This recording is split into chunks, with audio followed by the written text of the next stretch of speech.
امام ابن عساکر ہیں، تاریخ ابن عساکر آپ نے لکھی ہے۔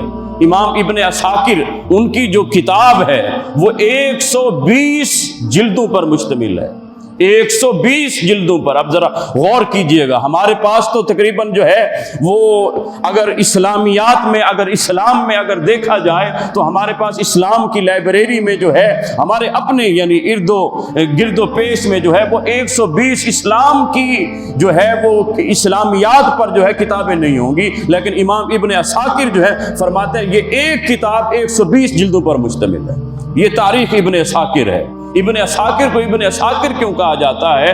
آپ چونکہ جو ہے جتنے لشکر جنگ کے لیے نکلتے تو آپ ان لوگوں کے ساتھ سفر کیا کرتے تھے، وہ جنگ کی تیاری کر رہے ہوتے، آپ ان کے ساتھ لوگوں کے ساتھ، کوئی جو ہے وہ تلوار تیز کر رہا ہوتا، آپ اس کے ساتھ جا کر بیٹھ جاتے اور کہتے رسول اللہ کو کوئی فرمان تمہارے پاس تو موجود نہیں ہے، کوئی حضور کی حدیث کوئی روایت تمہارے پاس ہو تو مجھے تو دے دو۔ اس طرح آپ نے لشکروں کا سفر کر کے، اس لیے آپ کو کہا جاتا ہے ابن عساکر، جنگوں کا بیٹا ابن عساکر۔